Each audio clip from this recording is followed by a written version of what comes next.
بسم اللہ الرحمن الرحیم۔ السلام علیکم۔ میرا آج کا عنوان ہے ایمان کی تعریف اور ایمان بالغیب کی وضاحت۔ برادران اسلام، ایمان کے معنی جاننے اور ماننے کے ہیں۔ جو شخص خدا کی وحدانیت اور اس کی حقیقی صفات اور اس کے قانون اور اس کے جزا اور سزا کو جانتا ہو اور دل سے اس پر یقین رکھتا ہو، اس کو مومن کہتے ہیں۔ اور ایمان کا نتیجہ یہ ہے کہ انسان مسلم یعنی خدا کا مطیع و فرما بردار ہو جاتا ہے۔ ایمان کی اس تعریف سے آپ خود سمجھ سکتے ہیں کہ ایمان کے بغیر کوئی انسان مسلم نہیں ہو سکتا۔ اسلام اور ایمان کا تعلق وہی ہے جو درخت کا تعلق بیج سے ہوتا ہے۔ بیج کے بغیر تو درخت پیدا ہی نہیں ہوتا۔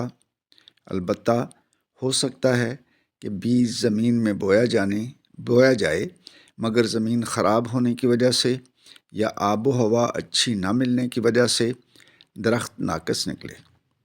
بالکل اسی طرح اگر کوئی شخص سرے سے ایمان ہی نہ رکھتا ہو تو یہ کسی طرح ممکن نہیں کہ وہ مسلم ہو۔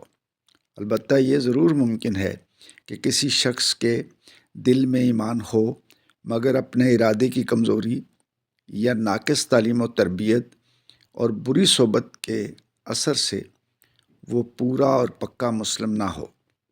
ایمان اور اسلام کے لحاظ سے تمام انسانوں کے درجے 4 درجے ہیں۔ نمبر 1، پہلے درجے کے انسان وہ ہیں جو ایمان رکھتے ہیں اور ان کا ایمان انہیں خدا کے احکام کا پورا مطیع بنا دیتا ہے۔ جس بات کو خدا ناپسند کرتا ہے اس سے وہ اس طرح بچتے ہیں جیسے کوئی شخص آگ کو ہاتھ لگانے سے بچتا ہے، اور جس بات کو خدا پسند کرتا ہے وہ اس کو ایسے شوق سے کرتے ہیں جیسے کوئی شخص دولت کمانے کے لیے شوق سے کام کرتا ہے۔ یہ اصلی مسلمان ہیں۔ نمبر 2، دوسرے درجے کے انسان وہ ہیں جو ایمان تو رکھتے ہیں مگر ان کا ایمان اتنا طاقتور نہیں ہے کہ انہیں پوری طرح خدا کا فرما بردار بنا دے۔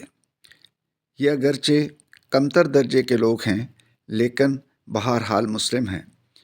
یہ اگر نافرمانی کرتے ہیں تو اپنے جرم کے لحاظ سے سزا کے مستحق ہیں، مگر ان کی حیثیت مجرم کی سی ہے، باغی کی نہیں ہے، اس لیے کہ یہ بادشاہ کو بادشاہ مانتے ہیں اور اس کے قانون کو قانون تسلیم کرتے ہیں۔ نمبر 3، تیسرے درجے کے انسان وہ ہیں جو ایمان نہیں رکھتے مگر بظاہر ایسے عمل کرتے ہیں جو خدائی قانون کے مطابق نظر آتے ہیں۔ یہ دراصل باغی ہیں۔ ان کا ظاہری نیک عمل حقیقت میں خدا کی اطاعت اور فرما برداری نہیں ہے، اس لیے ان کے اس عمل کا کچھ اعتبار نہیں۔ ان کی مثال ایسے شخص کی سی ہے جو بادشاہ کو بادشاہ نہیں مانتا اور اس کے قانون کو قانون ہی تسلیم نہیں کرتا۔ یہ شخص اگر بظاہر ایسا عمل کر رہا ہو جو قانون کے خلاف نہ ہو تو آپ یہ نہیں کہہ سکتے کہ وہ بادشاہ کا وفادار اور اس کے قانون کا پیرو ہے۔ اس کا شمار تو بہرحال باغیوں ہی میں ہوگا۔ نمبر 4، چوتھے درجے کے انسان وہ ہیں جو ایمان بھی نہیں رکھتے اور عمل کے لحاظ سے بھی شریر اور بد کردار ہیں۔ یہ سب سے بدتر درجے کے لوگ ہیں کیونکہ یہ باغی بھی ہیں اور مفسد یعنی فساد پھیلانے والے بھی ہیں۔ انسانی طبقوں کی اس تقسیم سے یہ بات ظاہر ہو جاتی ہے کہ ایمان ہی پر دراصل انسانوں کی کامیابی کا انحصار ہے۔ اسلام خواہ وہ کامل ہو یا ناقص صرف ایمان کے بیج سے پیدا ہوتا ہے۔ جہاں ایمان نہ ہوگا وہاں ایمان کی جگہ کفر ہوگا، جس کے دوسرے معنی خدا سے بغاوت کے ہیں، خواہ وہ بدتر درجے کی بغاوت ہو یا کمتر درجے کی۔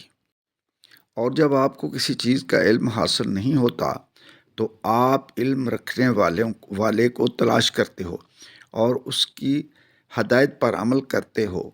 تم بیمار ہوتے ہو تو خود اپنا علاج نہیں کرتے، کر لیتے بلکہ ڈاکٹر کے پاس جاتے ہو۔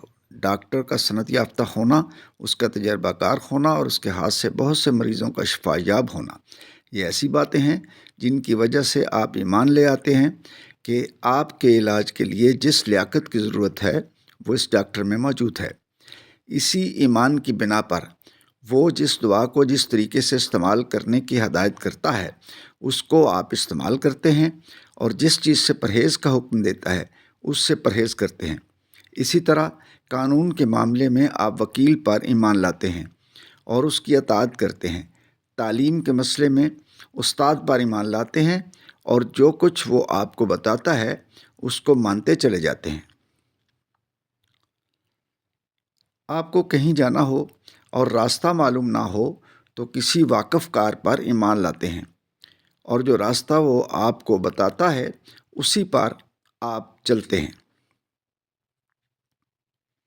غرض دنیا کے ہر معاملے میں آپ کو واقفیت اور علم حاصل کرنے کے لیے کسی جاننے والے آدمی پر ایمان لانا پڑتا ہے اور اس کی اطاعت کرنے پر آپ مجبور ہوتے ہیں۔ اسی کا نام ایمان بالغیب ہے۔ ایمان بالغیب کے معنی یہ ہیں کہ جو کچھ آپ کو معلوم نہیں اس کا علم آپ جاننے والوں سے حاصل کرو اور اس پر یقین کر لو۔ خداوند تعالیٰ کی ذات و صفات سے آپ واقف نہیں ہیں۔ آپ کو یہ بھی معلوم نہیں کہ اس کے فرشتے اس کے حکم کے ماتحت تمام عالم کا کام کر رہے ہیں اور آپ کو ہر طرف سے گھیرے ہوئے ہیں۔ آپ کو یہ بھی خبر نہیں کہ خدا کی مرضی کے مطابق زندگی بسر کرنے کا طریقہ کیا ہے۔ آپ کو آخرت کی زندگی کا بھی صحیح حال معلوم نہیں۔ ان سب باتوں کا علم آپ کو ایک ایسے انسان سے حاصل ہوتا ہے جس کی صداقت، راست بازی، خدا ترسی، نہایت پاک زندگی اور نہایت حکیمانہ باتوں کو دیکھ کر آپ تسلیم کر لیتے ہیں کہ وہ جو کچھ کہتا ہے صحیح کہتا ہے اور اس کی سب باتیں یقین لانے کے قابل ہیں۔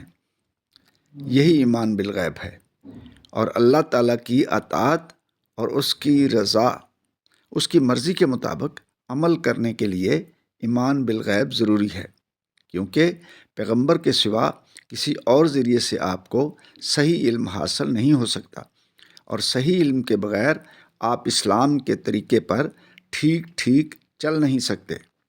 اس لیے رسول اللہ صلی اللہ علیہ وآلہ وسلم کی باتوں پر ایمان لانا ضروری ہے۔ سید ابو العلا مودودی کی کتاب دینیات سے ایک تحریر۔